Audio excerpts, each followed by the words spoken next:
Oui, pour autant que l'on y ait parlé de Guitera, quel homme était-il? Si vous devriez le décrire, comment vous l'avez trouvé quand vous l'avez rencontré pour la première fois? Quelles impressions avez-vous eues? D'abord, il avait notre sympathie parce que c'était un homme courageux. Donc, il a été menacé. Donc, c'est à la mission de sa vie. Je pense qu'il a failli être tué, mais il a été sauvé notamment par le supérieur de la mission. Et puis, il s'est organisé aussi pour avoir des gens qui le protégeaient. C'était, je dirais, un illuminé. Et il était imprévisible. Illuminé dans ce sens qu'il avait des idées fortes de justice. Il parlait beaucoup de la Bible, de la Bible et des Alléluia, même dans ses tracts, il aimait bien de Alléluia, et de dire ça. Donc, nous savions. Mais nous disons, bon, il a raison, il a créé donc la Prosoma, association pour le progrès social de la masse, à Prosoma, mais il est resté toujours, peut-être pas à la fin, très pro-Moami. Et un de ses premiers tracts, il s'adresse à Kigueri, au nouveau Moami, on dit tu es le Moami, tu es le sauveur du pays, etc. Donc, plein d'admiration pour lui, mais en disant maintenant, il pense aussi à ton petit peuple, donc quand même. Mais pour lui, c'était le Moami qui pouvait tout faire, qui devait changer. Donc, il n'avait pas encore réalisé qu'en fait, Kigueri était sous la coupe de Lunar et qu'il ne pouvait pas faire changer les choses. Et je dis, il était imprévisible. Je pense que par la suite, il a fait du bon travail pour organiser la Prosoma chez lui. Et à mon avis, il était, tel qu'il était, imprévisible, changeant, et aussi, il mettait alors que le Parmeut était plus modéré, parce que le Parmeut dit nous voulons des droits, nous voulons plus de justice, mais nous ne sommes pas contre les Tutsis. Lui a fini par mettre tous les Tutsis comme ennemis en quelque sorte du Hutu. Guitera, à mon avis, d'après ses tracts, etc. Donc il disait Tutsi, il n'y a rien à faire. Et c'était assez bizarre, mais pourquoi est-ce que lui était considéré par Lunar comme plus dangereux à ce moment-là que le Parmehutu? Parce que lui était pro-Moami et il basait encore ses espoirs sur le Moami. Tandis que le Parmehutu, sans le dire, disait non, les pouvoirs absolus du Moami c'est fini puisque le Moami ne veut pas nous accorder ça, donc il ne demandait pas des actions contre le Moami, mais il n'était pas. Tandis que lui croyait encore que c'est le Moami. Et donc pour Lunar disait, voilà, nous sommes le parti du Moami. Donc celui qui est contre nous et contre le Moami. Et celui qui est contre le Moami, c'est aussi notre ennemi. Et nous devons les éliminer. Donc ça c'est la politique de Lunar. Alors, comme Guitera avait la même politique de dire le Moami, il présentait plus de danger pour eux à ce moment-là. Donc, c'est pour ça qu'il travaillait surtout et qu'il disait tout le monde, la Prosoma est l'ennemi du Moami. Mais enfin, ils ne sont pas parvenus à l'éliminer. Ils ont essayé, mais bon, il a été protégé. Et quand, par exemple, plus tard, quand moi j'ai été nommé en Ouganda, la première chose qu'on a dit, la Prosoma est arrivée. On n'a pas dit le Parmehutu. Il me disait, voilà, le représentant de la Prosoma est là parce que pour dire, il est contre le Moami. Donc ça, c'était le thème principal. Maintenant, par la suite, il a été aussi très violent, il faut le dire. Le tract du 25 octobre 59 dit ceci. Il y a un refrain. À Prosoma, victoire à nous, peuple rwandais. Alléluia.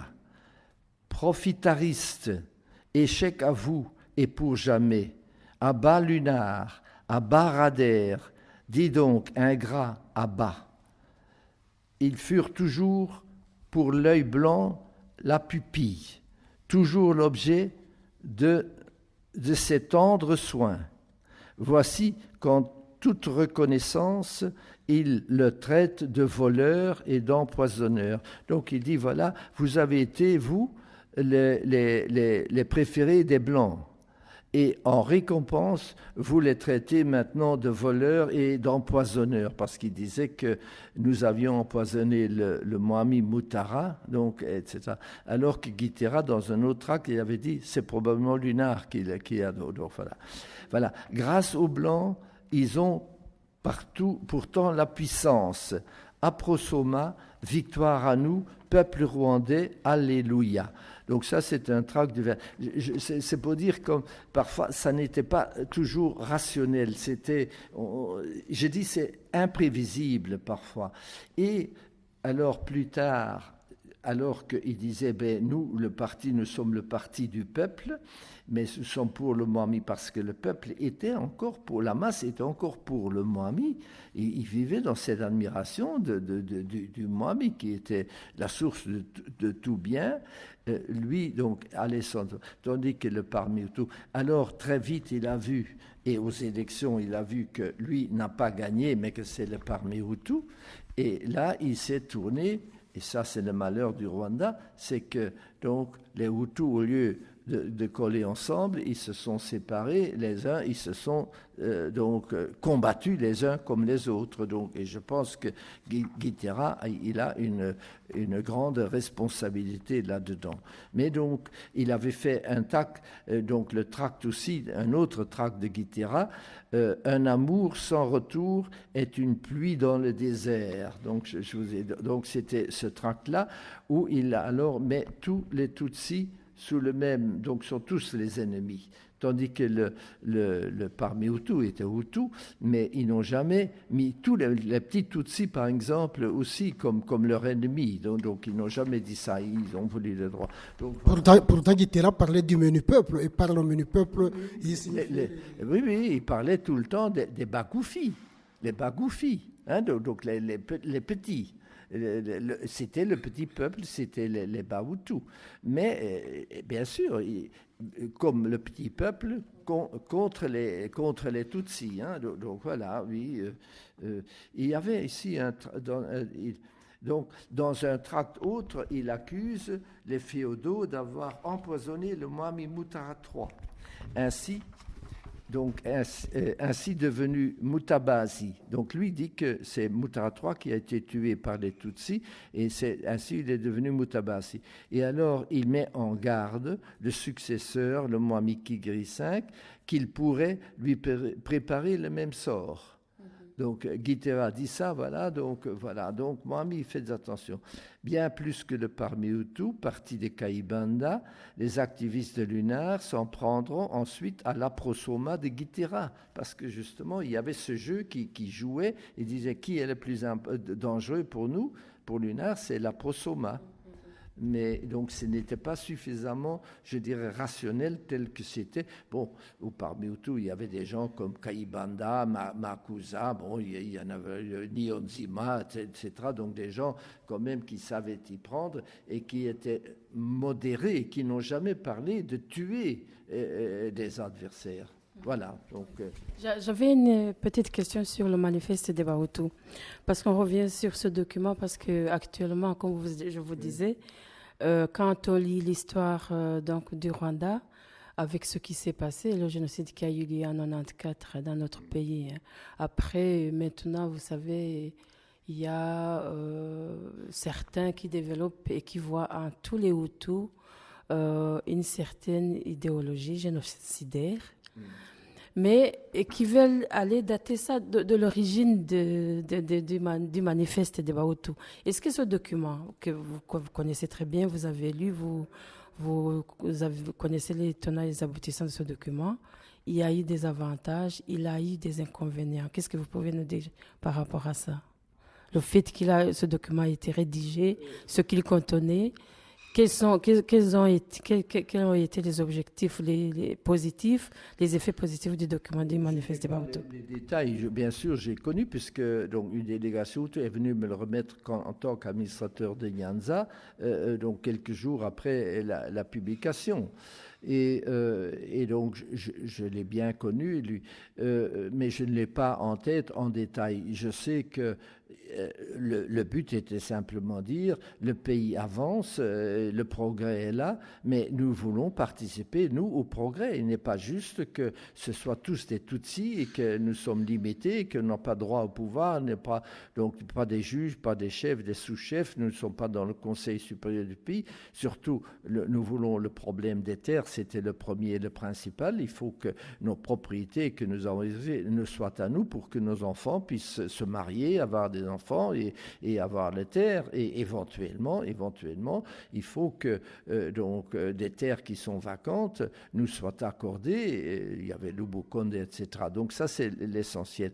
Maintenant, l'avantage, donc, nous avons trouvé, nous, que c'était tout à fait raisonnable et juste, mais on ne pouvait pas l'imposer tout de suite. D'ailleurs, il y avait le Mwami. Donc, c'est le grand avantage de poser pour la première fois dans des termes raisonnables et justes, à notre avis, des exigences pratiquement qui n'étaient pas tellement, qui n'étaient pas violentes, mais qui étaient très justes. On était, oui, ils ont raison. Donc, mais enfin, il faut y arriver. Comment est-ce qu'on va le faire? Et alors, on avait dit, du côté belge, eh bien, c'est par le Conseil supérieur du pays qu'il faut donc agir. Mais le Conseil supérieur du pays, la majorité était des Tutsis. Donc il y avait, je pense que Makuza était déjà dans le Conseil supérieur. Bouchaïja, donc l'abbé Bouchaïja était très, très ouvert au thème. Il a été mis en danger aussi. D'ailleurs, Lunard a voulu le liquider un jour aussi. Il a dû être protégé. Mais donc, voilà. Donc, c'était l'inconvénient. Je n'en voyais pas, sauf que peut-être qu'il y avait une impatience, mais qui était justifiée, mais que nous avons dit, bon, très bien, donc ces exigences sont raisonnables, mais il faut y arriver progressivement sans faire disons, de révolution. Donc, il faut le faire avec le Mwami. Mais le Mwami, c'était Moutara, en pleine puissance, je dirais, disons, de sa gloire, puisque c'était l'année où on fêtait les 25 ans de son règne, en 57 Fadianza. Donc, voilà. Maintenant, suite à cela, on a dit, bon, il y a un problème, ou Tutsi, bien sûr, et il faut en discuter. Le malheur, c'est que, donc, il y a eu des discussions avec le Mwami, le Conseil supérieur, et Moutara a été intraitable. Moutara dit non, il n'y a pas de problème, nous n'accordons pas ça. Harwa a dit, mais c'était l'année après, mais déjà à ce moment-là, on a dit oui, il y a un problème, nous le savions nous aussi, il y a un problème de terre et tout ça, on ne peut pas continuer comme ça. Mais Moutara était intraitable, elle dit non, évolution mais lente, pas de. Là où il y a des Tutsis qui font bien leur devoir, on ne va pas les remplacer par des Hutus parce que ce serait injuste. Et alors, il se méfiait évidemment plutôt des jeunes leaders Hutus plutôt que, évidemment, les gens qui étaient dans son entourage. Mais moi, j'ai toujours dit que Moutara aurait pu bloquer Lunard, parce que donc Lunard s'est senti de plus en plus fort, et même des gens qui n'étaient pas encore Lunard, qui le seront plus tard, tels que Rwangomga, n'est-ce pas, ils ont aussi participé à la discussion quand on a dit qu'est-ce qu'on va faire, est-ce qu'on va maintenant mettre des pâturages à la disposition des cultivateurs pour qu'ils aient des lopins, et vous le savez, donc Rwangomga, qui était le président de cette commission d'examen, finalement a coupé en cours. Le résultat a été le Conseil supérieur du pays. Ils ont dit non, la vache a priorité sur la roue. C'est-à-dire, bon, les pâturages sont plus importants que le cultivateur. Donc, les pâturages, c'est pour le Tutsi.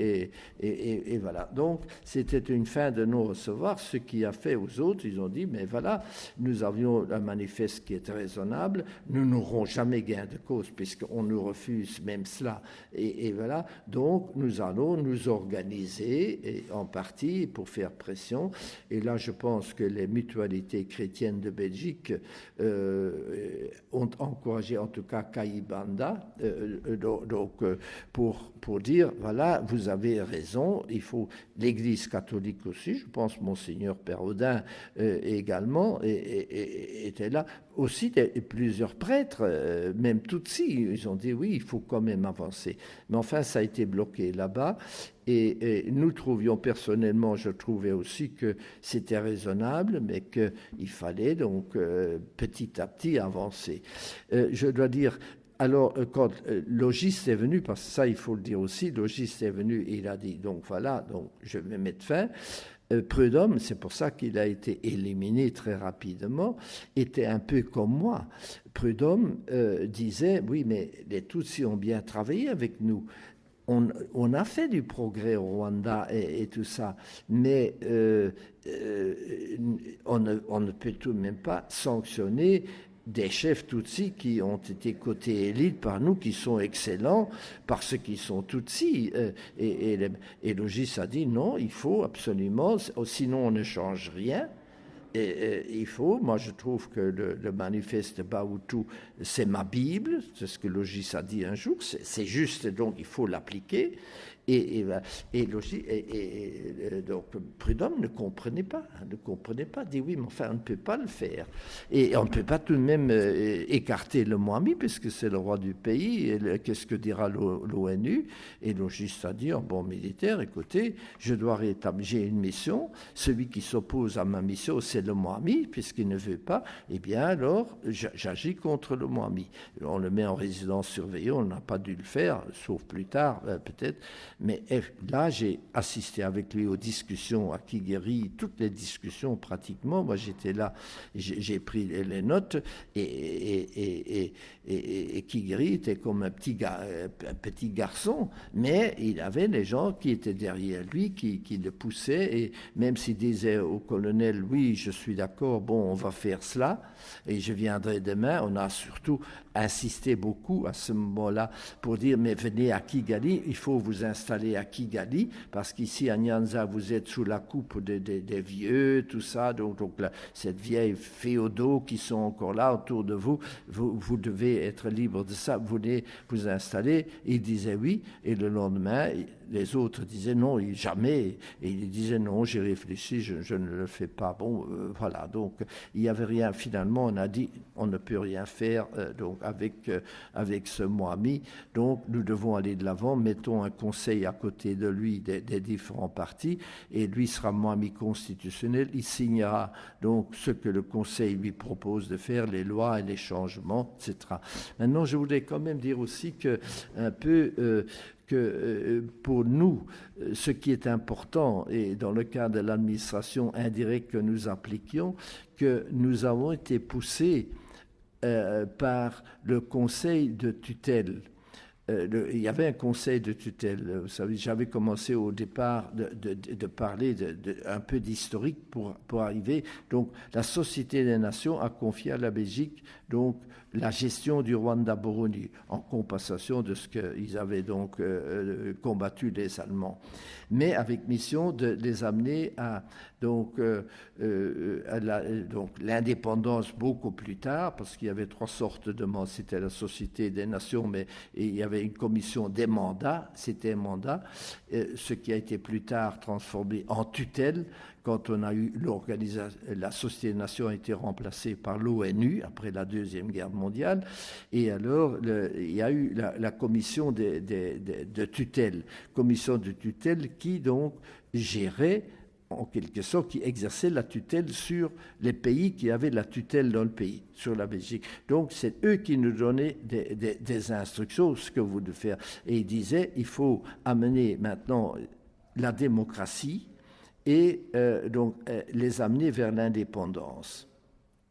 Et ils disaient, qu'est-ce que c'est que la démocratie? C'est combattre la féodalité. Donc, on nous reprochait de ne pas combattre assez la féodalité, ce qui, en une certaine partie, était peut-être vrai. Mais enfin, mais en même temps, nous disions, mais il faut respecter les autorités, ce qui était le mohammed, etc.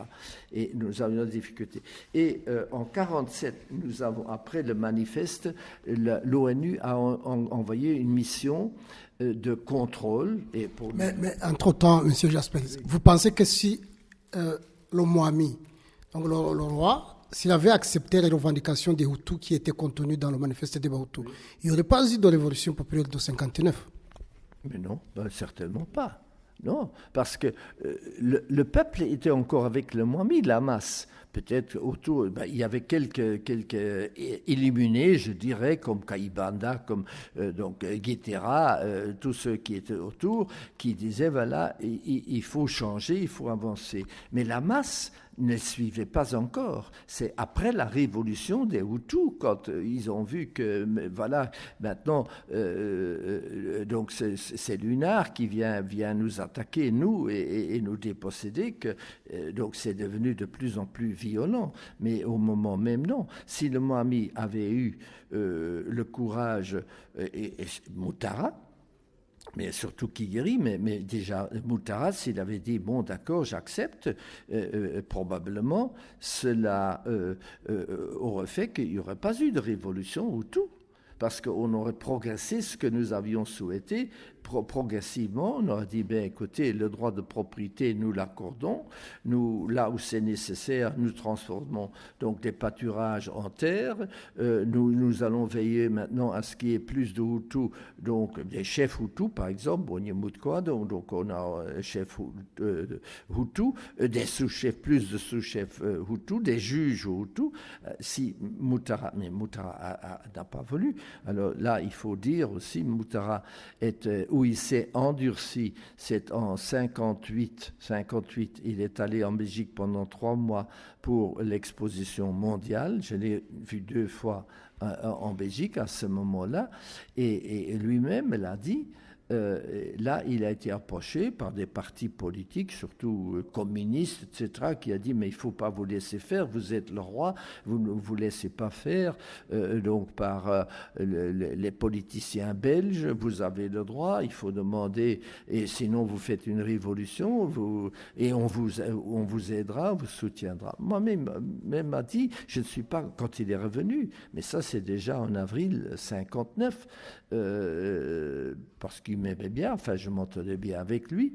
Il avait donc demandé que je sois nommé son conseiller direct au ministre des colonies, et que moi j'ai dit non, je ne peux pas le faire, je ne vais pas le faire.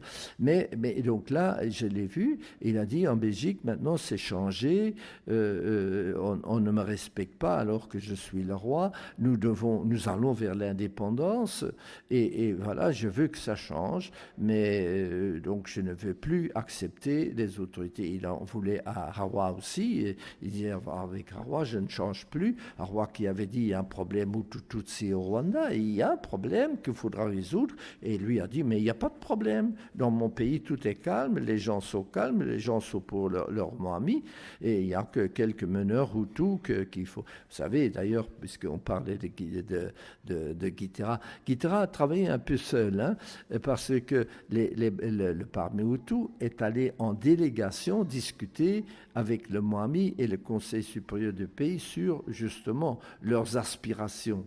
Guitera est allé seul chez Muhtara. Et je pense que je vous l'ai raconté, en tout cas c'est un fait que le jour même que j'ai appris. Alors il est allé discuter avec Muhtara, qui était avec 2-3 conseillers Tutsi, Guitera seul. Et alors Muhtara lui a dit viens, mets-toi à côté de moi. Et alors, il lui a posé encore une question. Puis, donc, il a pris à la gorge et dit, toi, petit gars petit Hutu, tu oserais t'opposer à ton Mohammed, moi, ton roi? Et bon, je l'ai appris le soir même. J'étais à Nyanza, donc c'était arrivé. Donc, je pense que c'est vrai. Mais pour vous dire, pourquoi est-ce que lui, comme les autres, n'allait pas en délégation? Pourquoi est-ce qu'il est... Mais il croyait vraiment au Mohammed, mais il a continué de croire qu'il fallait passer par le Moami. C'était son erreur, si vous voulez. Il en est revenu par la suite, je pense, mais même pour Kigeri, il a dit cela aussi. Donc, mais je voulais un peu revenir sur Gitera. Je sais que Gitera avait un journal, Ijurga Rwanda Rugufi, et que ce journal avait été autorisé par la tutelle. Mais les archives de ce journal, si on revient sur ce qu'on a dit, il y a quelques semaines, le ministre de l'administration locale, un certain Francis Kaboneka, a prêché devant la jeunesse que Gitera, il a brandi le document qu'il avait écrit les 10 commandements des Hutus, et que dans ces commandements, il y avait notamment que le Hutu ne devait pas avoir des relations de copinage avec les filles Tutsi, que le Tutsi était malin, qu'il n'était pas sincère, donc on devait l'éviter, etc., etc., etc. Mais je sais que dans cette ordonnance, tout ce qui était publié était donné en copie à l'administration coloniale. Est-ce que vous avez connaissance de ce document? Non, maintenant je ne peux pas. Je dis c'est possible. Peut-être que c'est possible parce que c'était bien son genre de dire donc c'est Alléluia, donc etc. Le Seigneur, tout ça, de faire allusion justement à l'Église ou donc les 10 commandements, etc. Je dis c'est possible, mais je n'ai pas connaissance, je n'ai pas vu ça. Mais je dis que ce n'est pas impossible, peut-être pas dans les termes qu'on dit maintenant, mais que dans ce sens-là. En tout cas, je sais qu'il est très, contrairement au parmi Hutus, il est devenu, il mettait tous les Tutsis dans le même bain. Plus tard, pas au départ, et notamment par ces tracts. Donc c'est possible, mais vous savez, nous sommes en présence d'une propagande extrêmement intelligente et rusée, et ils peuvent utiliser un document, le falsifier un peu, le changer un peu. Donc je ne dis pas que c'est vrai, mais je ne l'ai pas vu et je ne me souviens pas. Je dis, il est possible qu'un titre comme les 10 commandements, c'est possible que c'est quelque chose, je dirais, ça pourrait sortir de la plume de Gitera, c'était son genre. Est-ce qu'il a fait? Je n'en sais rien. En tout cas, je ne me souviens pas que cela aurait été publié par l'administration belge. En tout cas, moi, j'ai plusieurs tracts de Gitera donc, dans ma possession. Cela, je ne l'ai pas, je ne peux pas le dire. Ok, disons quelques mots sur la mort du roi Mutara. Est-ce que vous pouvez nous en dire quelque chose? Comment il est mort? Parce qu'il y a même des gens qui prétendent que c'était les Belges qui l'ont empoisonné. D'autres disent que ce sont les Tutsis qui l'ont empoisonné. Quelle est la vérité? Qu'est-ce que vous en savez au juste? J'en sais, d'abord je dirais, je sais que ce n'est pas les Belges, ça je suis convaincu. Mais j'ai vécu cette histoire, effectivement, je dirais, j'étais donc juge du tribunal du Moami, j'étais un des 2 adjoints du résident à Kigali, et j'étais allé juger à Byumba, une affaire d'ailleurs du frère du Moami, une affaire de terre, de propriété, d'Ingo, en tant que juge du tribunal du Moami, comme il s'agissait du chef de province, c'était le tribunal du Moami qui jugeait. C'était Rwigema? C'était Rwigema, oui. Et voilà. Et je suis rentré donc le samedi après-midi à la maison. Non, c'est peut-être en semaine. Non, je suis rentré à la maison et ma femme m'a dit, oui, c'est le samedi, tu dois absolument aller chez le résident. Dès que tu es là, tu devais aller chez lui. Donc, je suis allé chez le résident Prudhomme. Je ne savais pas de quoi il s'agissait. Et Prudhomme m'a reçu. Il a dit, dans son bureau, il dit, asseyez-vous, asseyez-vous. Je me disais, est-ce qu'il y a quelque chose? Mes parents en Belgique? Et bon, non, il y a une situation très, très grave. Et alors, quand je me suis assis, il a dit, le Moami est mort ce matin au Sumbwa. Tout à fait. Bon, alors il a dit, voilà, nous partons à Nyanza parce qu'il faut maintenant préparer les obsèques et puis la succession. On part tout de suite. Le résident adjoint part aussi. Et vous, comme vous avez connu la reine, enfin la reine-mère, vous venez avec nous, préparez-vous, allez prendre. On part dans 1 heure, prenez pour rester plusieurs jours. Bon, alors on est parti. Et nous nous sommes arrêtés d'abord chez la reine-mère. et la reine-mère que je connaissais donc devant le palais de la reine-mère. Et le résident Prudhomme est parti à Cap-Gaï parce que lui avait connaissance qu'à Cap-Gaï, il y avait une Bénébikira, une sœur donc, qui était la confidente de la reine-mère de Kankasi. Et donc, il est allé la prendre dans sa voiture pour qu'elle puisse annoncer la nouvelle de la mort du Mwami à la reine-mère, à Kankasi. Et nous, Renier, moi j'étais dans la voiture de Renier avec Makusa. Makusa nous accompagnait, à nous trois on était dans cette voiture. Nous sommes allés directement donc, à la résidence de la reine-mère. Et nous avons entendu, et puis le Prudhomme est arrivé avec la sœur est entrée. Et puis on a attendu, on disait bon, elle va nous recevoir, la reine-mère, et on a vu, la voiture de la reine-mère est partie en vitesse, et la sœur est sortie, et elle a dit, je le lui ai dit, elle a appelé son chauffeur, elle est partie directement à Usumbura. Mais elle aurait dit, donc à ce moment-là, la sœur elle nous dit, qu'est-ce qu'elle a dit encore? Ben, elle a dit, Biratinze ou quelque chose. Donc, ça traînait. Pourquoi? Bon, voilà. Mais qu'est-ce que ça veut dire? Ben, on ne sait pas. Donc, mais en tout cas, elle avait dit. Bon. C'est pour dire qu'elle s'y attendait? Pardon? Oui. Ça, c'est les mots pour dire que la reine-mère s'y attendait. La sœur nous a dit, moi j'étais là, donc j'ai entendu ça. Donc, c'était la réaction de la reine-mère et elle est partie à Usumbura directement. Donc, nous, on a dit, bon, on continue, on va à Nyanza et on va prévenir la Mamikazi, donc la femme, et puis on reste à Nyanza pour prendre les dispositions sur place. Et dans la voiture, alors, on a avec Makusa, donc qui connaissait les coutumes, on a dit, mais qu'est-ce qui va se passer maintenant? Dit-il, il faudra un nouveau mami, mais qui? On ne sait pas. Et Makusa disait, mais Rui Guimara ne serait pas mauvais, parce que c'est son frère, et il est chef, donc on connaît, mais Rui Guimara était radère, donc il était radère, donc quand même, il n'était pas unard, mais radère. Et Makusa était aussi radère à ce moment-là. Et le radère avait notre sympathie, je dirais. On disait, voilà, des Tutsis qui veulent travailler avec les Hutus, c'est ça qu'il faut dans le pays. Et alors, on a dit, oui, Rui Guimara ferait un bon Mwami, oui, mais qui est-ce qui va décider?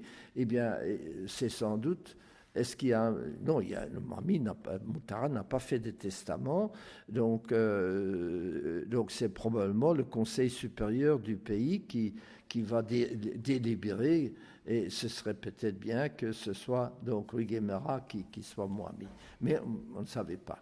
Bon, nous sommes arrivés à Nyanza et on est allé à Lipgami, et là, la reine venait de partir aussi. Elle était partie aussi à Usumbura, donc on n'a pas trouvé.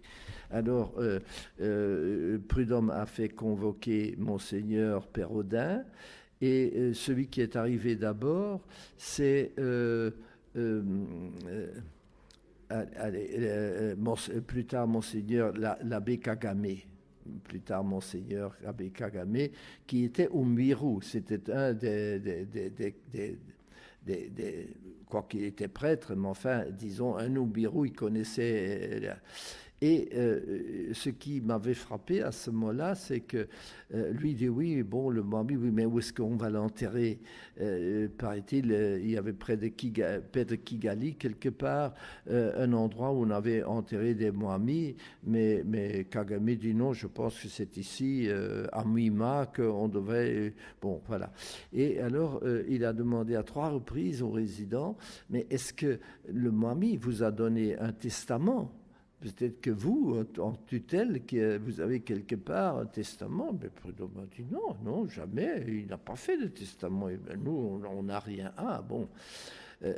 Pourquoi est-ce qu'il a, avec insistance, demandé ça? Pour savoir que nous n'avions rien. Parce que le lendemain, c'est lui qui a dit que, comme Imumbiru, que c'est Moutara avait désigné Dahindurwa comme son.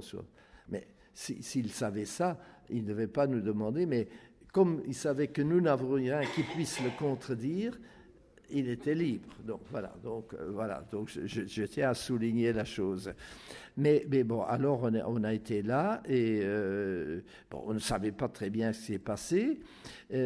Alors on a demandé donc des nouvelles et on nous a dit oui, il a eu une piqûre. Il était allé pour consulter le docteur Vinke qui lui a donné une piqûre et il a mal réagi, il est resté dedans, il est mort sur place.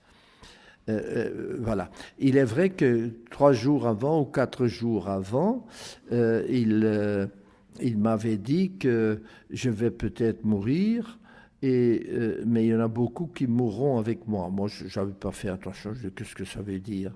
Mais voilà, donc 4 jours après, il meurt. Et alors, nous nous sommes dit, mais qu'est-ce qui s'est passé ? Et très vite, évidemment, il y avait des battoirs autour de l'Ibgami. Moi, j'ai été allé voir et les battoirs criaient déjà, au moment où je passais, les Blancs ont tué notre Moami, des Blancs doivent mourir. Je prenais ça un peu pour moi. Je dis, mais enfin, c'est bizarre. Mais enfin, on faisait tout de suite courir le bruit. Et le peuple, donc l'a cru aussi. Alors, qu'est-ce qui s'est passé à Usumbura, donc on a demandé de faire l'autopsie pour établir la cause du décès. Mais Kankasi était là, donc la reine-mère, et elle s'est opposée. Elle a dit non, on ne touche pas au Moami. Pourquoi ? Est-ce que c'est pour cacher quelque chose ? Est-ce que c'est parce qu'elle a dit on ne peut pas toucher le Moami ? Je n'en sais rien. Mais toujours est-il donc... pour sa mort.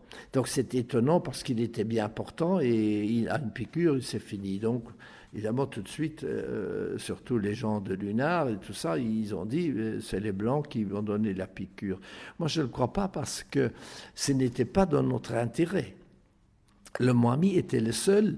Bon, moi, il m'avait dit 3 jours avant, il faut que ça change, on va vers l'indépendance, mais il y a des Belges qui ne conviennent pas, mais des gens, il m'a dit, je peux dire, des gens comme vous, nous en avons besoin, vous devez rester, vous avez un rôle à jouer. Donc ça il me l'avait dit. Mais pourquoi est-ce qu'il m'a dit que je vais peut-être mourir, beaucoup de gens, enfin bref.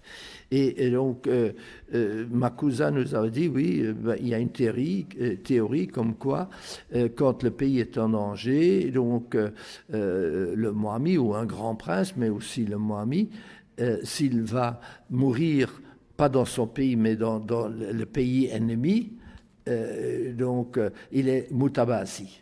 Et donc voilà, Mutabazi. Donc c'est peut-être cela, surtout que traditionnellement, le Rwanda et le Burundi ne s'entendaient pas tellement bien, déjà dans le passé, et on a dit, voilà, il est allé peut-être Mutabazi pour le Burundi. D'autres, donc ça, une théorie, les Belges l'ont tué. Moi, je dis non, ce n'était pas dans notre intérêt, et ce n'était pas notre genre. Bon, un médecin belge ne tue pas, et personne, je ne dis pas qu'il n'y a pas des Belges qui le feraient, mais ni Arroy, ni Prudhomme surtout, qui éventuellement aurait pu dire il faut le faire, n'était pas de nature à le faire. Vous savez, on peut connaître quelqu'un qui pourrait le faire, et vous dites à un autre, non, je le connais, et il n'a pas la capacité ou la dureté, etc. Bon, donc, je ne pense pas. Deuxième, est-ce que c'est Lunar, parce que c'est le seul qui pouvait limiter Lunar dans ses actions virulentes, et à mon avis, Mutara, il ne voulait pas le progrès trop rapide, mais il voyait quand même que Lunar voulait le dépasser et le pousser à des extrêmes auxquels il ne voulait pas aller, et qu'on s'est dit alors on va le liquider, on va mettre quelqu'un à notre place. C'est une possibilité, je ne sais pas si c'est vrai ou bien. C'est quand même bizarre la réaction de la reine-mère qui apprend la mort du roi et qui dit ça avait tardé. Et qui court directement à Usumbura et qui refuse qu'on fasse l'autopsie. Donc voilà, c'est ce que nous nous sommes dit aussi. Il y a quelque chose. Et la réaction de Kagame, de l'abbé Kagame, plus tard Monseigneur, qui demande avec insistance de savoir est-ce que vous, la tutelle, peut-être que vous avez donc un testament du Moami qui a dit si jamais quelque chose, donc c'est un tel qui doit me succéder. Et 3 fois il demande. Et Prudhomme m'a dit mais non, nous n'avons rien, ça n'existe pas. Et le lendemain, c'est lui, il va dire mais moi, Mirou, je sais que qui est le Mwami, il a fait savoir, nous le savons. Voilà, donc c'est comme des coïncidences un peu bizarres. Et donc c'est Guitera plus tard qui, dans son tract, il dit que c'est Lunar, qui sont les Tutsis qui ont donc tué le Mwami. Et Kigeri, attention, maintenant, la même chose va t'arriver si toi tu fais pas attention aussi. Mais lui, en le disant, il décrit les circonstances dans lesquelles ils l'ont tué. Ils l'ont empoisonné, ils ont comploté avec son médecin. Empoisonné. Il a dit dans le tract que j'avais ici, donc, qu'ils l'ont empoisonné. Il ne dit pas ils ont empoisonné, il dit tu risques d'être empoisonné toi aussi, ce qui est la même chose. Hein. Voilà, ceux qui, donc Moutara, donc il a été tué, etc. Et toi, si tu ne fais pas attention, toi aussi tu seras empoisonné. Donc, ce qui revient au même. Donc, c'est Guitera, ça. Hein, donc voilà. Oui, Monsieur Jaspers, peut-être prenons un dernier point rapidement. Les réfugiés dans l'Est africain britannique, là, où vous avez été nommé après le Rwanda, est-ce que vous pouvez nous en parler, nous en dire quelque chose aussi? C'est une question assez délicate, mais bien sûr. Donc, voilà, qu'est-ce qui se passe? Robert Régnier part en décembre 59, après tous ces événements, en congé de 6 mois. Il avait fait ses 3 ans. Et le logiste me dit, voilà, Louis... puisque Robert part, est-ce que tu veux... Le logiste, il était déjà nommé résident du Rwanda. Il était nommé résident spécial. Donc résident spécial. Donc, oui. Donc, monsieur Prudhomme était hors course et donc il était nommé résident spécial avec tous les pouvoirs de résident. Et il me dit, voilà, puisque donc il part, le résident adjoint, est-ce que tu veux être mon adjoint? Je dis, oui, mon colonel. Mais je dois souligner, parce que j'étais parmi les plus jeunes administrateurs, il était très difficile de me nommer résident adjoint, parce que ça revenait à un administrateur chevronné. Et c'est pour ça que je n'ai pas été nommé, quoique je faisais les fonctions et le travail de résident adjoint, je suis adjoint du résident. Donc assistant du résident en tant que tellement, enfin, je faisais le travail. Et alors, on voit que les gens sont expatriés vers le Rwanda, où ils agissent, Rwangomga et consorts, enfin Rwagasane, bon, tout ça. Et logiste... Vers le Rwanda ou vers l'Ouganda? Vers l'Ouganda. Hein. Et alors, logiste dit, écoute... c'est Lunar de l'extérieur. Maintenant, au Rwanda même, nous avons bloqué Lunar, hein, donc on a maîtrisé au Rwanda. Maintenant, il agit de l'extérieur. Et c'est donc le grand danger. Et voilà, moi je devais aller donc combattre Lunar ou raconter la vérité sur le Rwanda en Ouganda. Et ça s'est passé comme ça. Donc il y avait Dens qui était là, donc qui était résident adjoint, il y avait des résidents adjoints, Monsieur Dens, mais Dens partait en congé et Dens était complètement dépassé par les événements, paraît-il. Bon, alors il y a une réunion, qu'est-ce qu'on va faire? Et Monsieur Arwa a dit, on va envoyer Jaspers à Kampala pour faire le travail, la contre-propagande contre Lunar qui dit les Belges massacrent tous les Rwandais et les Hutus massacrent tous les Tutsis. Ça n'est pas vrai, donc il faut donc dire la vérité là-bas, donc ou notre vérité, faire contrer sur leur terrain. Donc Arwa décide ça et à la réunion j'assiste, mais je ne savais pas que ça avait été préparé et le logiste dit oui, mais enfin moi j'ai besoin de Jaspers ici, et s'il part ici, qui est-ce qui va? Et j'ai le compte rendu de cela et je ne peux pas, je ne vais pas, sauf si on le remplace. Oui, mais qui? Mais Pochet. Mais Pochet était conseiller du Mwami de Kigeri. Oui, mais enfin, c'est difficile.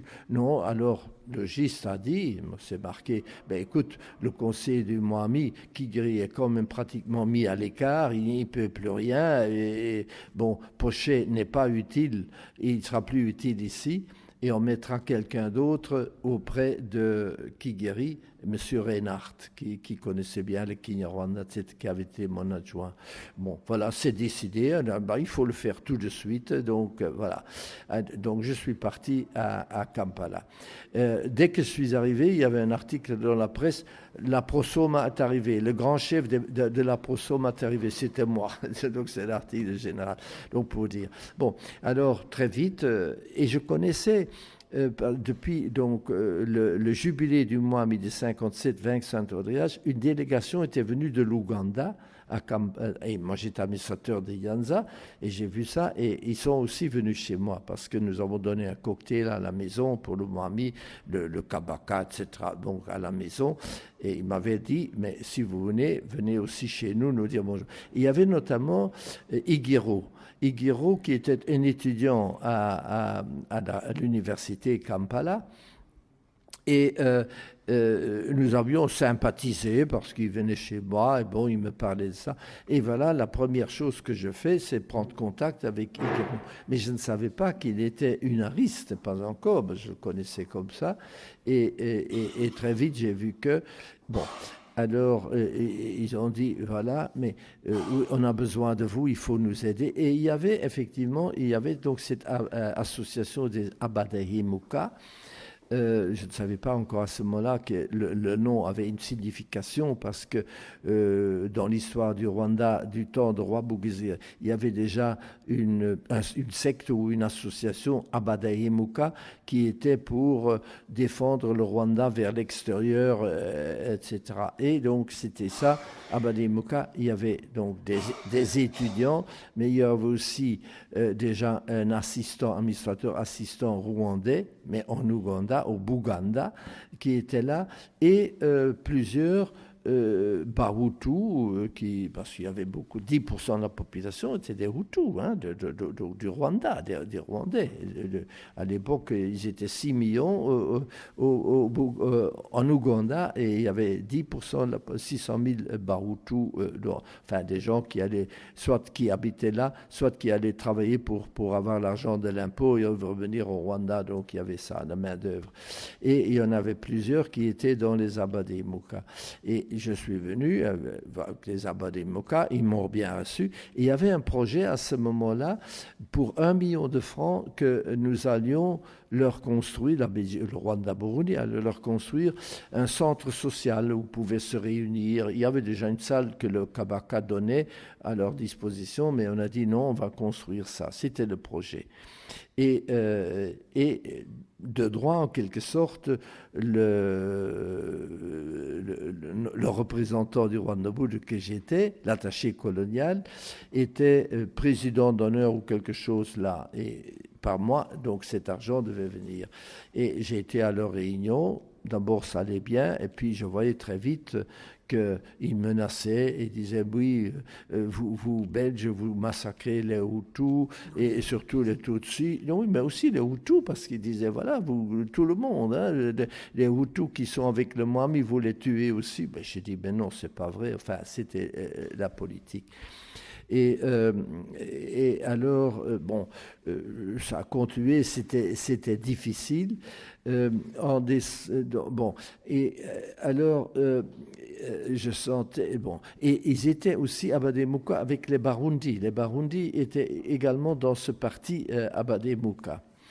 Et les Barundi sont venus me dire, mais écoute, nous on n'a rien à voir, cette politique du Rwanda contre les Belges, mais nous sommes aussi avec la Belgique, mais nous, on n'est pas contre vous.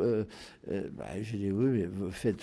Alors, ils ont dit, nous, on ne veut pas être engagés, les Barundi, dans cette politique anti-belge qu'ils ont. Donc, nous allons nous séparer.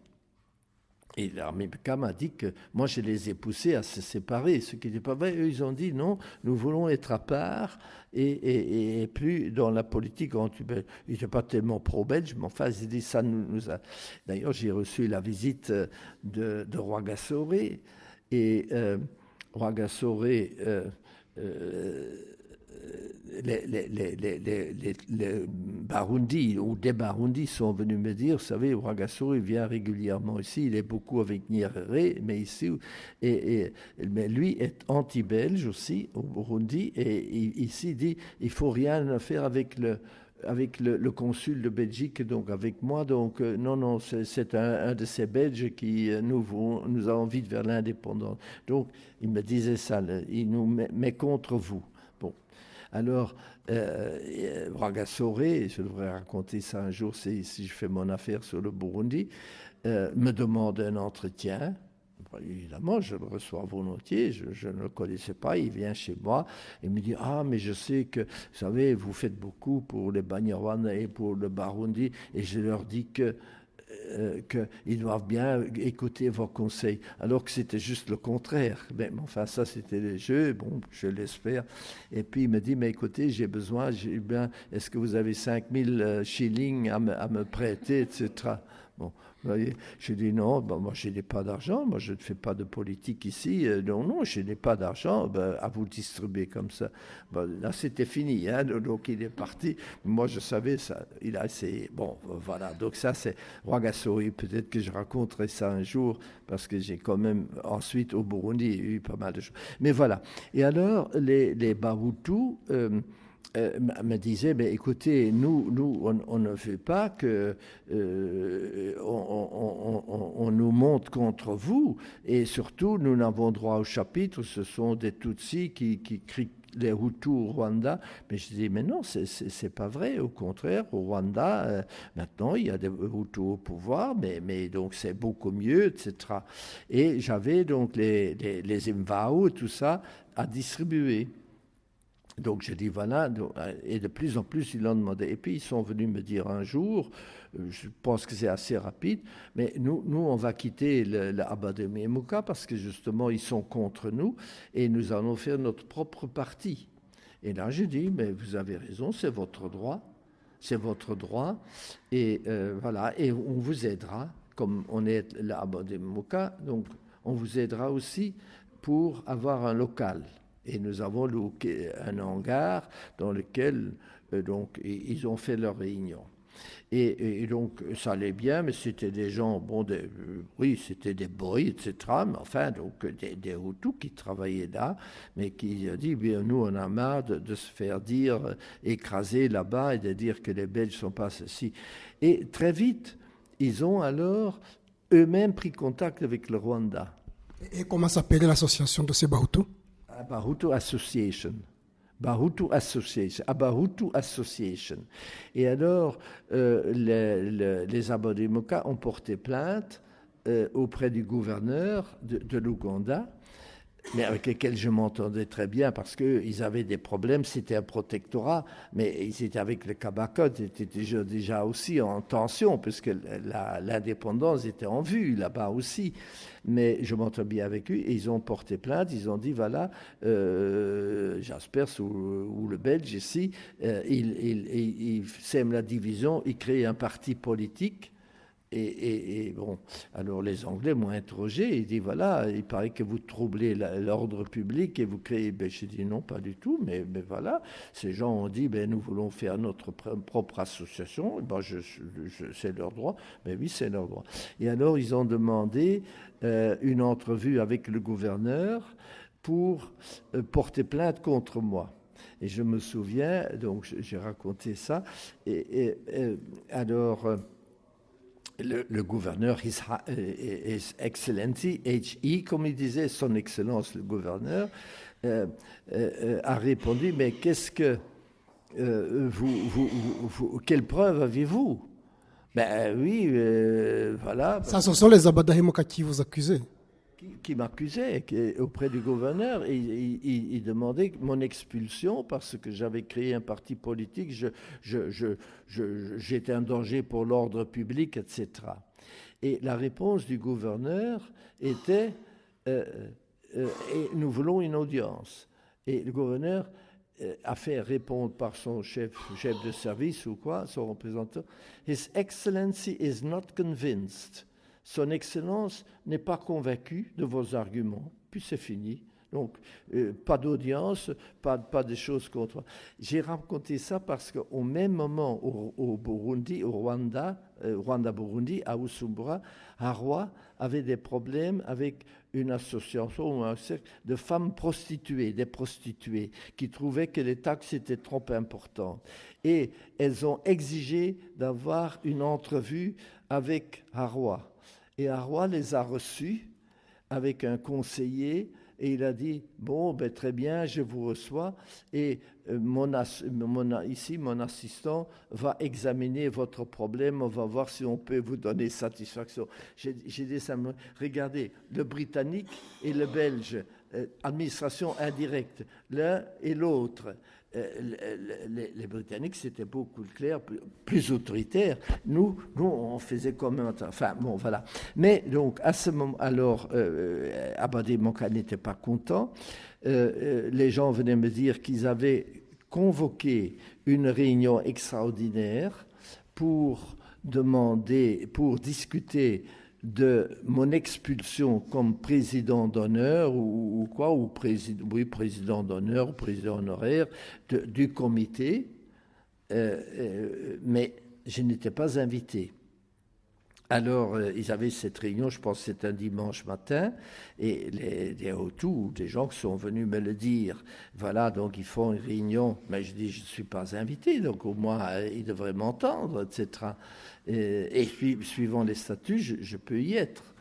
Alors, bon, je dis, mais je vais les obliger à jouer jeu ouvert. Et j'y suis allé. Et je suis arrivé assez à temps. Et il y avait des gens déjà dehors, et ils étaient très étonnés de me voir. Et moi, je faisais, bon, je dis, oui, bon, voilà, donc il y a cette réunion, mais je vais voir qu'est-ce qu'on va discuter. Bon. Et à 10 heures ou quoi, je ne sais pas l'heure, ils n'étaient pas encore là, les leaders. Et j'ai dit, moi, j'entre déjà. Et il y avait la table donc de présidence et puis il y a toute la salle. Il y avait déjà un certain nombre de gens qui étaient, des Hutus aussi, qui étaient allés s'installer dans la salle. Et moi, je mets à la table, à la place à côté du président. Il y avait le président moi, à sa droite. Et je m'installe. Parce que je dis, c'est ma place ici, je suis président de l'air. Et puis ils sont entrés et ils disaient, mais qu'est-ce qu'il fait là? Et ils étaient très étonnés. Et alors, il y en a un, quand même, le président, je ne sais pas si, je pense que c'est Igiro, mais je ne suis pas sûr, en tout cas, qui a dit, qu'est-ce que vous faites là? Mais j'ai dit, mais je suis président d'honneur. Et j'ai appris qu'il y avait une réunion, vous avez oublié de m'inviter, mais je suis là. Ah, vous n'avez pas le droit d'être ici? Je dis, pourquoi? Ben non, on ne vous a pas invité. J'ai dit, non, mais je suis président d'honneur. Mais je savais qu'ils allaient cette réunion pour dire, on va le voter, l'expulser, etc. Et... bon, alors ils étaient très embêtés, et ils ne savaient pas, ils ne voulaient pas se mettre à côté de moi, des autres membres aussi. Et puis la salle s'est remplie. Et alors le président a pris la parole pour dire, ben, écoutez, ce Belge-là, il n'est pas à sa place, nous n'en voulons pas, il doit partir. Alors j'ai dit, écoutez, ce n'est pas à vous, président, de décider ça. Il y a la salle. Si la salle vote que je dois partir, je pars. Vous prenez votre décision, mais ce n'est pas à vous, président, à le dire. Bon. Alors, il a dit, qui ose ici dire que le Belge doit rester? Évidemment, personne n'a osé se lever. Alors, là, je me suis levé, j'ai constaté que, donc, la majorité, je pars, donc, c'est fini. Mais j'étais content, je les ai forcés à jouer jeu ouvert, voyez-vous. Et alors j'ai fait un rapport à Bujumbura, je dis, le million qu'on avait prévu pour le centre social, fini, hein, bloqué. Alors j'ai dit ça, et c'est ce que nous avons fait. Donc le résultat, parce qu'eux, ils comptaient encore avoir ce million, mais pour faire une politique anti-Rwanda et anti-Belge, parce que c'était surtout contre le gouvernement, donc Hutu, évidemment, contre le Rwanda, qu'ils agissaient là. Et voilà. Et là, ils étaient fous furieux, évidemment, parce qu'ils croyaient qu'ils allaient avoir l'argent, mais moi, j'avais un argument pour dire à Oussebois, vous ne pouvez pas donner, puisque ils nous expulsent, donc, tant que Belges. Donc, on n'a pas accordé cet argent. Là-bas, je ne sais relativement, mais le pauvre, comment ce qu'ils ont par la suite, je n'en sais rien. Mais voilà, ça s'est fait comme ça. Et ils étaient tellement furieux que là, ils avaient organisé donc, des menaces de mort, etc. Mais enfin, donc, voilà. Donc. Est-ce que vous avez assisté à la naissance du mouvement Inyenzi? Non, du mouvement? Le mouvement Inyenzi des Inyenzi qui a attaqué le Rwanda. Non, je savais qu'il y avait des Inyenzi au Rwanda, mais non, je n'ai pas assisté à cela.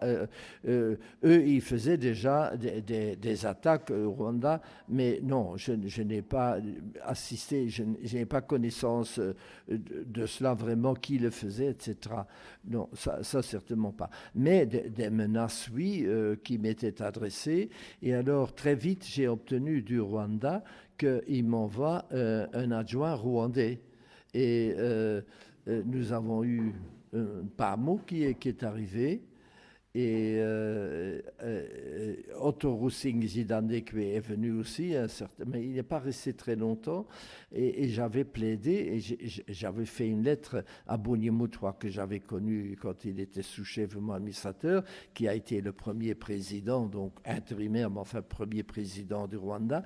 Et je lui avais fait une lettre pour le féliciter, à dire, mais écoutez, portez quand même votre attention, nous ne sommes pas loin de l'indépendance du Rwanda, mais là où vous faites défaut, c'est que la diplomatie extérieure, parce que vous devez, moi je ne peux pas continuer en tant que Belge pour défendre le Rwanda, le régime du Rwanda, c'est à vous à le faire. Et j'ai sa lettre, donc je l'ai, donc cette lettre, il a dit, cher monsieur Jaspers, merci de votre lettre, je la reçois 2 heures avant de donner ma démission comme président. Parce que Bonyemut, il allait donner sa démission pour faire place à Kayibanda, mais voilà, il dit ça. Mais il a dit, vous avez absolument raison, mais vous connaissez la situation au Rwanda, nous n'avons pas de cadre, nous commençons à nous organiser à l'intérieur du pays, nous n'avons vraiment pas de cadre.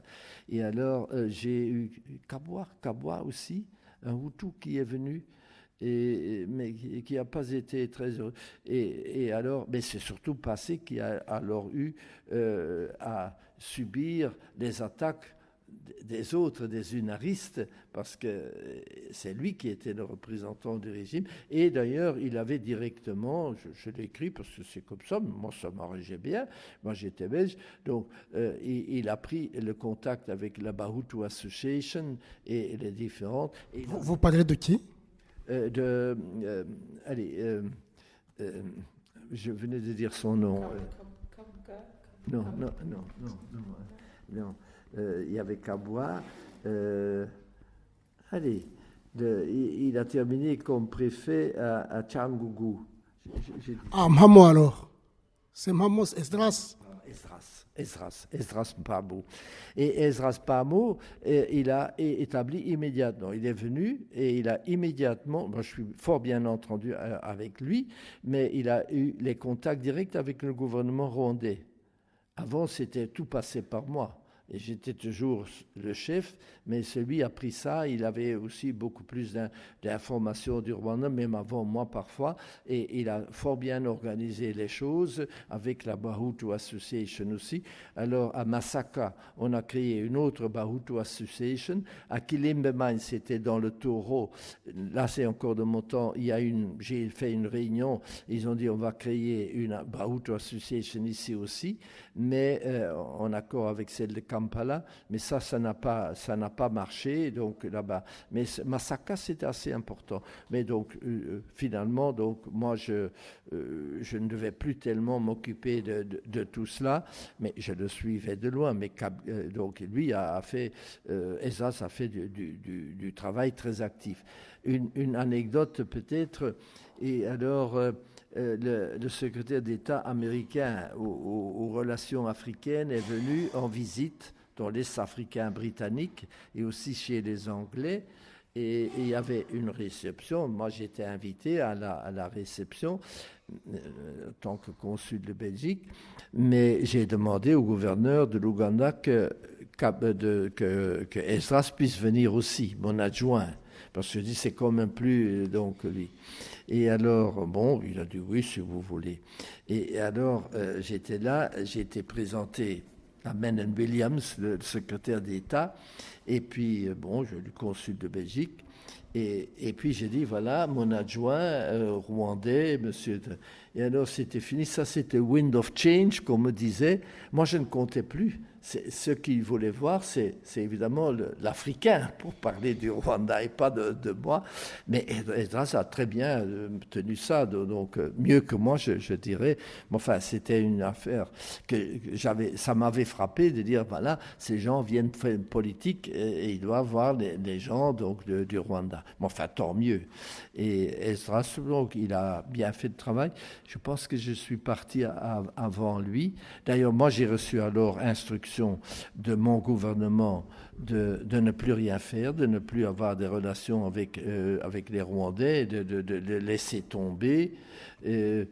Mais je dis, mais enfin, c'est mon travail, c'est pour ça que je suis ici. Non, on va vers l'indépendance et on ne veut pas d'histoire. Et Spaak, le ministre, disait, bon, laissez-les tomber, on va leur donner l'indépendance. Et tout ça, sur le plan de l'ONU, c'est contraire même, etc.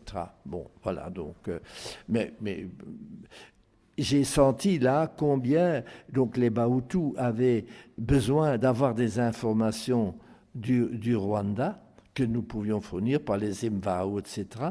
Eux, Hutus, étaient en Ouganda mis en accusation par les Tutsis, par les Unaris à Bademoka, en disant, mais vous voyez, donc vous tuez tous les Tutsis, vous nous volez nos propriétés, vos bétails, donc c'est vos frères qui font ça, donc et vous chassez le Mohamed. D'ailleurs, là, quand Kigera a pris la fuite ou qu'il a été expulsé, là, c'était difficile. Je pense que c'était à Masaka, je faisais une réunion, et là, ils me dit, voilà, vous, le Mohamed, c'est vous l'avez chassé, et vous, les Belges, et c'est notre Mohamed, de quel droit, etc. Donc là, il y avait un article dans la presse aussi, donc contre moi, parce que c'est belge, et on me disait, voilà, on lui demande où est le Kigeri, et moi j'avais dit, je ne le sais pas, il n'est pas au Rwanda, voilà, alors, voilà, donc il est responsable de ça. Bon, voilà. C'était assez difficile, mais bon.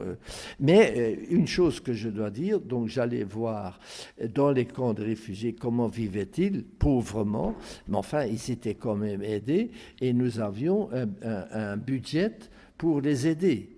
Et surtout, la Belgique, et moi je disais aux réfugiés, écoutez, vous devez, maintenant vous êtes ici, vous ne pouvez pas vivre dans les camps comme ça, il serait mieux que vous vous installiez, on peut vous aider pour installer sur des terres, vous commencez une propriété, comme ça vous gagnez votre vie.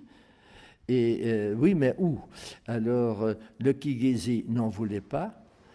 L'Ankolé, pourtant à côté du Rwanda, disait nous, on ne veut pas parce que ceux qui sont là avec leur bétail, etc., ils amènent des maladies pendant. Mais surtout, ils se méfiaient, même. Donc, le Mukama mais sauf le Mukama de Toro, le roi du Toro, disait moi j'ai beaucoup de terre et je veux bien qu'ils viennent chez moi. Mais si vous devez leur donner des moyens de transport et alors un équipement sommaire, mais moi je leur donne. Et j'ai une discussion avec le Mukama de Toro et son premier ministre. On a dit, bon, alors j'ai été dire ça dans différents camps, mais au départ ça allait encore bien parce que j'étais le blanc qui venait les voir dans leur malheur, qui parlait leur langue et tout ça. Et j'étais bien. Alors je disais, voilà, vous ne pouvez pas rester ici. Mais je l'ai convaincu, je dis bon, on va y réfléchir. Et le lendemain, si j'allais à l'hôtel, et puis je dis, ben, je viens demain ou après-demain, comme ça, voir. Et c'était niette, on ne part pas. Parce que Lunard était là, il dit, il ne faut pas, surtout pas. Pourquoi? Pour eux, c'était la troupe qui devait rentrer de force au Rwanda. Mais il me disait aussi, nous désirons rentrer au Rwanda. Mais retourner dans notre propriété, récupérer nos propriétés. Je dis, ça, c'est pas possible actuellement. Vous ne pouvez pas, il n'y a rien à faire. Et alors, aller au taureau, là, non, il n'en est pas question. Donc, voilà. Et donc, au début, j'étais bien accueilli, etc. J'ai même eu le cas parce que un jour, j'arrivais et un gosse était né, un garçon était né dans le camp. Et comme j'étais là, et les maris étaient souvent occupés à attaquer le Rwanda ou Kominyenzi ou faire de la politique ailleurs. Et alors, on m'a dit, puisque tu es comme au Rwanda un peu, tu peux donner le nom à cet enfant. Moi, le blanc, donc, parce que au camp. Et alors, je lui ai dit, eh bien, je l'appelle Navakoulé. Alors, ils ont applaudi. Mais je savais ça parce que mon fils a été nommé Navakoulé, parce qu'il est conçu au Rwanda, mais j'ai été nommé, il est né un mois après notre arrivée en Ouganda, comme donc là. Et les Rwandais, à Gitarama d'ailleurs, il y avait le club des réfugiés où j'avais des amis avec lesquels j'avais beaucoup travaillé, mon ancien secrétaire, et ils avaient dit, quand cet enfant naît, il faut nous le faire savoir. Et je leur avais fait savoir, et alors j'ai la lettre donc, de retour de Gitarama, des Tutsis, hein, donc il faut bien le dire, mais qui dit voilà, on est très content d'avoir appris donc la naissance de votre fils et nous avons décidé de l'appeler Navakoulé parce que c'est un des nôtres. Et donc je savais pourquoi. Et donc j'ai nommé cet enfant de réfugié Navakoulé. Alors on a applaudi. Oui, Monsieur Jaspers, est-ce qu'on peut dire qu'après la révolution de 59, le problème tout aussi s'est transporté en Ouganda et dans l'Est africain? Oui, mais c'est pas uniforme, effectivement, oui. C'est-à-dire que l'UNAR s'est expatrié, le Mohami aussi. Le Mohami a été à Dar es Salaam, Rwangomga et d'autres étaient, Muganglurire était à Kampala, où ils avaient des contacts avec. Parce qu'il y avait des partis nationalistes aussi, surtout le Kabaka-Yeka, n'est-ce pas, qui était en conflit avec les Anglais du protectorat, et ils ont reçu une bonne oreille là-bas. Et ils se sont organisés là. Ils ont reçu de la part des Nyerere beaucoup moins, mais donc il y avait la TANU, qui était également nationaliste, donc Nyerere était la TANU, hein, mais Nyerere était plutôt ouvert au parti burundais, donc de Rwagasore, tandis que il était méfiant vis-à-vis de Kigeri. Pourquoi, je ne sais pas. Et d'ailleurs, de bonnes relations se sont développées avec Kayibanda et Nyerere. Kayibanda et Nyerere. En Ouganda, c'était le contraire. Donc là, les gens de l'UNAR qui étaient là, ils s'entendaient très bien avec le Kabaka-Yeka, ce parti-là, qui était nationaliste et d'action relativement, oui, on peut dire, donc violente. Par contre, il y avait le Democratic Party qui écoutait plus les Hutus aussi, donc il y avait plus de commun. Mais enfin, donc, le problème s'est transféré donc, dans ces pays-là, avec évidemment à Dar es Salaam, en Tanzanie, assez bien de compréhension pour l'évolution politique. On savait le Rwanda et le Burundi allaient être indépendants. Et à Kampala aussi, d'ailleurs, l'Ouganda est devenu indépendant après le Rwanda-Burundi, hein, donc l'année suivante. Mais il y avait un échange d'informations seulement. Obote, qui était là, donc, avait beaucoup plus, je dirais, d'estime pour Kayibanda que pour Kigeri. D'ailleurs, Kigeri comptait peu, mais enfin, il était le Moami, soi-disant en exil, mais c'était les gens autour de lui qui dirigeaient les opérations. Donc, suivant les uns ou les autres, c'était un peu différent.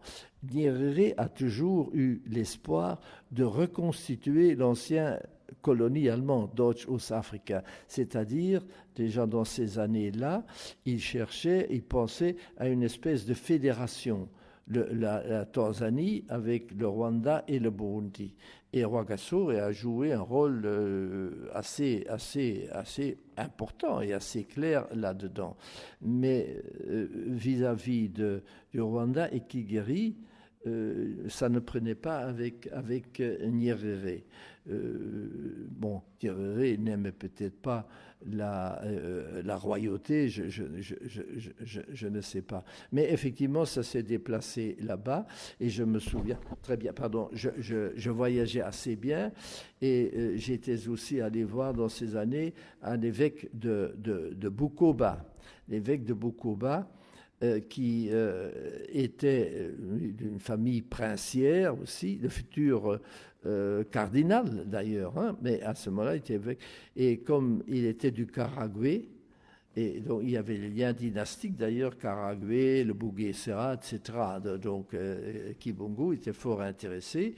Mais lui m'a dit, je veux avoir des informations du Rwanda et envoyez-moi les MVAO que vous avez pour que je sache mieux que le Rwanda. Bon, voilà. Donc il y avait un échange d'informations, mais ils n'ont pas tellement bien réussi, les Tutsis là-bas, ni en Ouganda, parce qu'Obote n'était pas pour.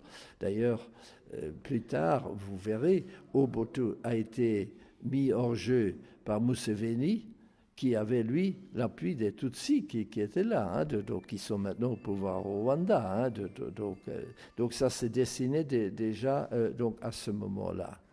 Voilà. Est-ce que vous avez un mot de la fin sur ces relations Hutu-Tutsi? Non, je regrette que moi, en tant que quelqu'un qui a aimé le Rwanda, qui a aimé le peuple rwanda, qui a vu que c'était des gens qui travaillaient dur, les Hutus comme les Tutsis avec lesquels nous avons bien travaillé tant qu'ils sentaient que nous avions l'autorité et qui acceptaient de faire des efforts, peut-être de céder un peu, il fallait le temps, mais ça a été trop vite, et de voir ce qu'on a fait maintenant,